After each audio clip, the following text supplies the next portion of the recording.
धर्म बंधु, आपके भीतर बैठे परमात्मा को नमन करती हूँ। मेरे जीवन में आए हुए समस्त उपकारियों के उपकारों को याद करते हुए उन सभी के चरणों में कृतज्ञता व्यक्त करती हूँ। प्रिय आत्मन, हम सभी भागते हैं, लेकिन क्या भागना किसी भी समस्या का सलूशन है? हम किसी किराए के घर में रहते हैं और मालिक अच्छा नहीं है, तो हम सोचते हैं वहां से भाग निकले, है ना? हमारे पास कोई शरीर है, वो शरीर अच्छा नहीं है, यानी वो पीड़ा दे रहा है, तबीयत ठीक नहीं रहती है, तो हम सोचते हैं शरीर छोड़ दे। हम हमेशा जहां थोड़ी विपत्ति आई, जहां थोड़ी सी तकलीफ आई, हम वहां से भागना चाहते हैं। हम वहां से भागना चाहते हैं। आप देखो अपने जीवन में, ससुराल अच्छा नहीं मिला तो एक पल में मन में आता है कि भाग जाओ यहां से, नहीं रुकना यहां पर। तलाक देने की बात भी दिमाग में आ जाती है कि मैं तेरे साथ रह ही नहीं सकती हूं। बहुत बार ऐसा कुछ होता है बंधु।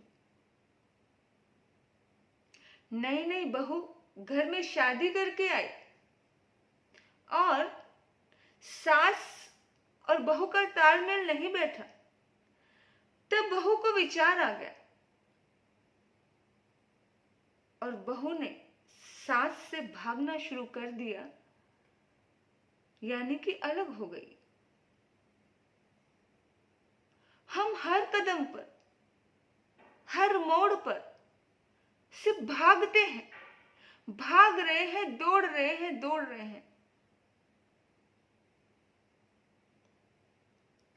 बहुत भागे बहुत दौड़े मगर क्या लक्ष्य पाया है, बहुत ही हाथ मारे हैं मगर क्या हाथ आया है। आओ आओ आओ आओ दिशा ही बदल कर चले, आओ आओ दिशा ही बदल कर चले। बहुत भागे बहुत दौड़े मगर क्या लक्ष्य पाया है।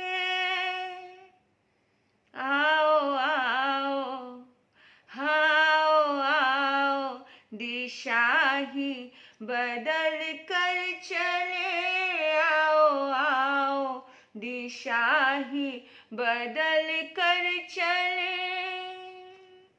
मेरे बंधु, हम किस कदर भागते हैं जिंदगी में, एक उदाहरण देना चाहती हूँ। ये छोटे छोटे उदाहरण हमारे जीवन के लिए बहुत ज्यादा कीमती हैं। इन कीमती उदाहरणों को अपने जीवन में स्थान दीजिए और इनसे कुछ सीखिए। देखिए, एक बार की बात, स्वामी विवेकानंद जी, जिन्होंने रामकृष्ण परमहंस से बहुत ज्ञान प्राप्त किया, वो उनके गुरु थे, उन्होंने उनको भक्ति सिखाई, उन्होंने कर्म सिखाया, उन्होंने ज्ञान सिखाया, सब कुछ उन्होंने सिखाया। लेकिन आज एक ऐसी स्थिति आई, आज उनके जीवन में इतना बड़ा दर्द आया कि आज वो गुरु उनको छोड़ करके चले गए। जिस गुरु के माध्यम से वो पल रहे थे, बढ़ रहे थे, जिस वृक्ष की छाया में वो जी रहे थे, आज वो छाया विलुप्त हो गई थी। स्वामी विवेकानंद बहुत उदास थे, बहुत परेशान थे। स्वामी विवेकानंद एक यात्रा पे निकले। वो यात्रा थी तीर्थ यात्रा, और वो तीर्थ यात्रा के लिए जाते जाते एक मंदिर में गए, विश्वनाथ मंदिर में। वहां पर बहुत सारे बंदर आ गए और स्वामी जी बहुत बड़ा सा साफा बांधते थे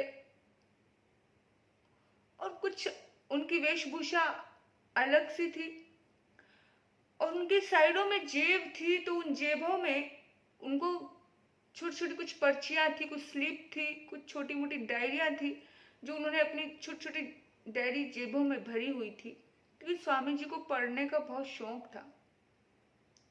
स्वामी जी पढ़ा करते थे, जब भी उन्हें फुर्सत के पल मिलते तो पढ़ लिया करते थे।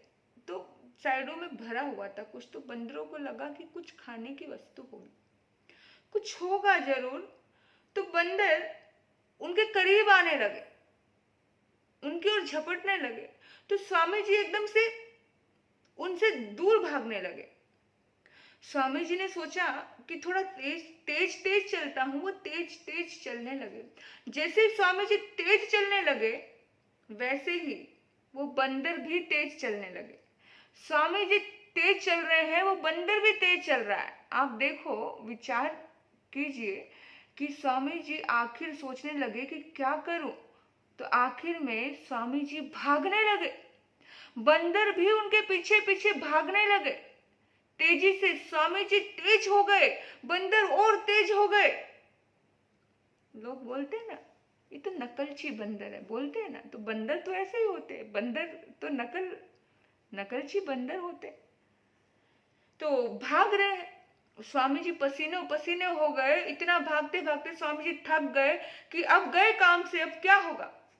पहले ही मानसिक लेवल ठीक नहीं था, गुरु छोड़कर गए थे। याद रखना, जब इंसान का मानसिक लेवल ठीक नहीं होता है, तब वैसे ही वो बहुत घबराया होता है। जो उसके अंदर ताकत होती है, जो समझ होती है, उस समय वो कहीं खो जाती है। स्वामी जी पसीने पसीने हो गए। स्वामी जी को कुछ नहीं सूझ रहा है कि मैं क्या करूं, क्या नहीं करूं। और आज भागते भागते स्वामी जी को लग रहा है कि पता नहीं क्या होगा। भीड़ तमाशा देख रही है। बहुत कम लोग होते हैं भीड़ में से कि कोई आकर के मदद कर दे। भीड़ किसी की नहीं बनती, भीड़ किसी की नहीं बनती। याद रखना, इस भीड़ पर भरोसा मत करना, भीड़ भरोसे के काबिल नहीं होती। भीड़ तमाशा देख रही है और इतनी ज्यादा तकलीफ स्वामी जी के सामने है।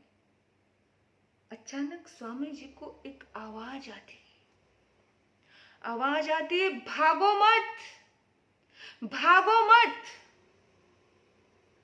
3 बार ये आवाज आती है, भागो मत। और ये आवाज उन्हें लगा कि उनके गुरु की।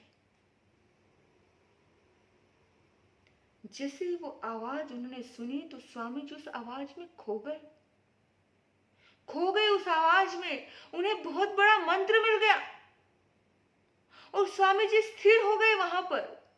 जैसे ही स्वामी जी वहां स्थिर हुए, जैसे ही स्वामी जी रुके, बंदर भी रुक गए। स्वामी जी वहीं बैठ गए। कुछ बंदर थोड़ी देर बैठे और बंदर उन्हें छोड़ करके अपने अपने रास्ते हो गए। बंदर तो अपने अपने रास्ते हो गए, लेकिन स्वामी जी को आज एक बहुत बड़ा जीवन का सूत्र मिल गया। स्वामी जी को आज एक बहुत बड़ा बोध मिल गया, बहुत बड़ी समझ मिल गई। उस समझ से हमें भी समझ ले लेनी चाहिए। स्वामी जी के मन में आया कि सचमुच जब इंसान की जिंदगी में कुछ विपत्ति आए, जब इंसान की जिंदगी में कुछ तकलीफ आए, उस वक्त इंसान को भागना नहीं चाहिए। हम भागते रहते हैं, हम दौड़ते रहते हैं। एक नई विचारधारा अपने जीवन में स्थान दीजिए इस विचारधारा को कि जब दर्द आए, जब विपत्ति जीवन में प्रवेश कर जाए, उस वक्त भागना नहीं, उस वक्त डटे रहना। हम होंगे कामयाब एक दिन, हम होंगे कामयाब एक दिन। उस वक्त अपने लक्ष्य पर टारगेटेड रहना, अपने लक्ष्य पर डटे रहना। जो आप करना चाहते हो उसको जरूर करना, लेकिन किसी विपत्ति की आने की वजह से, किसी तकलीफ को आने की वजह से हड़बड़ी और गड़बड़ी में कोई कदम मत उठा लेना, हड़बड़ी में कोई निर्णय मत ले लेना। यदि हम विपत्ति का सामना करना सीख जाए, यदि हम विपत्ति को स्वीकार करना सीख जाए, तो हम जीवन के ऊंचाइयों के शिखर पर जा सकते हैं। और कहते हैं स्वामी जी के जीवन को उस दिन एक सूत्र मिला, स्वामी जी ने फिर मुड़कर के अपने जीवन में कभी नहीं देखा। स्वामी जी हर पल आगे बढ़ते रहे, जहां भी उन्हें कहीं विपत्ति आई। देखो मेरे बंधुओं, हर महापुरुष के जीवन में दर्द आता है। हर सिद्ध पुरुष हो, बुद्ध पुरुष हो, महावीर हो, कृष्ण हो, बुद्ध हो, राम हो, जीसस हो, सुकरात हो, कोई भी हो, सबके जीवन में दर्द आया, विपत्ति आई, तकलीफें आई, लेकिन उनके हर दिल से आवाज निकली कि भागो, भागो मत, जागो। उस पल में जागो, भागना नहीं, जागना है, होश पूर्वक उस पल को देखना है, निहारना है। घबराया हुआ मन कभी भी शिखर पर नहीं जा सकता है, याद रखना। आप उसका हौसले से मुकाबला कीजिए, हर समस्या का समाधान होगा। आप भागो मत, जागो। बस ये जागरण ही आपके जीवन को नई दिशा देगा। हम सभी जागे, भागे नहीं। तो जो मिला है, जो जैसा समय आया है, उसे होश पूर्वक देखना है। ये समय हमें बहुत सीख देता है, ये वक्त हमें बहुत सीख देता है। हर वक्त से हम भी सीखे, आप भी सीखे। आपके भीतर में बैठे परमात्मा को नमन करती हूँ। ओम शांति।